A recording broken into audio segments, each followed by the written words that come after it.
Hi, my name is Erin. My pronouns are she and her. I am a white, double below knee amputee, and I also identify as a mad artist from the Mad Pride movement. I'm based on the traditional territory of the Mississaugas of the Ojibwe. In 1701, the Dish with One Spoon Treaty was negotiated so that other nations could share the land for hunting.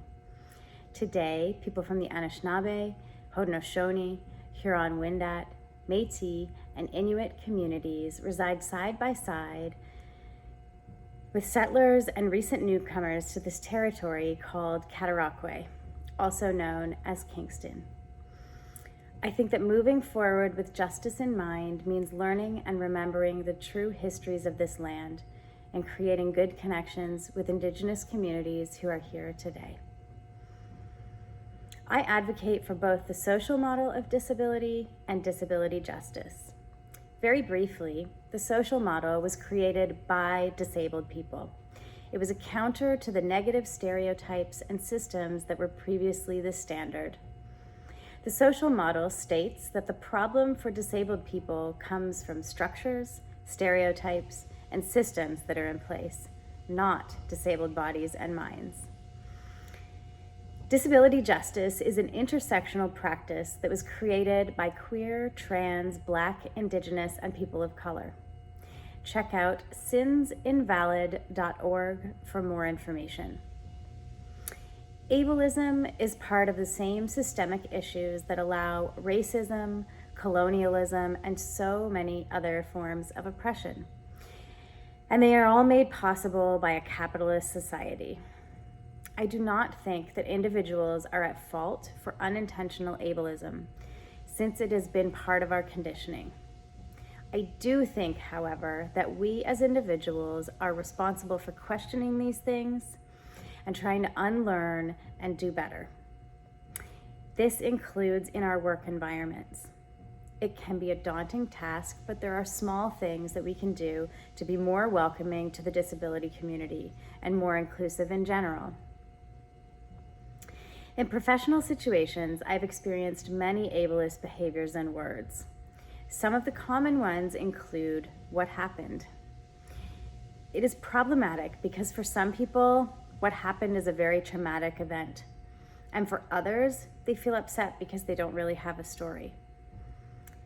There are so many other great questions that can be asked. For example, is there any language that I should avoid? What language do you use to describe yourself? Do you have any access requirements? Etc.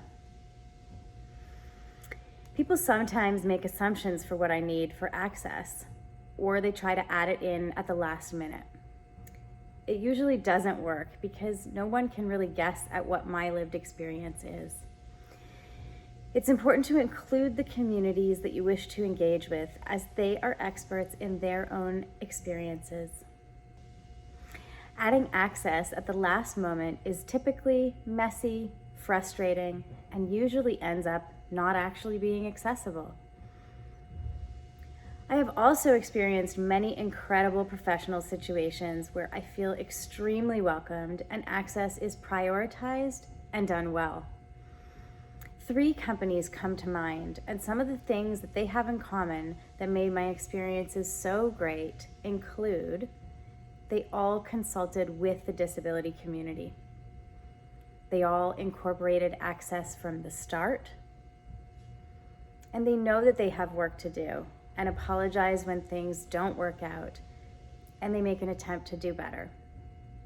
I personally have access needs around interviews, and when people ask me in advance if I do have any, and then they set those needs in place, I feel welcomed and I have what I need in order to succeed. A few suggestions of things that we can do to welcome the deaf, disabled, neurodivergent community include: I don't believe in the concept of quote unquote fully accessible, since there are so many conflicting access needs and we can't possibly consider all things, at least right now. If we are clear about what we can offer, that allows people to give consent about whether it is accessible for them in that moment. So we can state the access that we are providing and what we're not providing. It includes events, spaces, digital workshops, etc. Offer a virtual tour on your website. Hire consultants for every project. It is so important to include people in the communities that we are trying to engage with, since they know what they want and need. Include access from the start of projects rather than trying to put it on at the end. Caption videos. Hire ASL interpreters. Include image descriptions and alt text for visual materials on websites, social media, etc. And we can examine the language that we use. There's a lot of information about this on the internet, about ableist language and alternatives. As I mentioned previously, there are so many things that we can do, and at times it can seem overwhelming. Pick one thing and start with that, something that feels manageable. This information is a very brief introduction to some larger concepts. I hope this video is helpful, and I wish you a wonderful journey of shifting perceptions and connecting with potentially new communities. Ultimately, we are all going to join the disability community at some point if we live long enough. So it truly benefits us all if we work on inclusion and accessibility.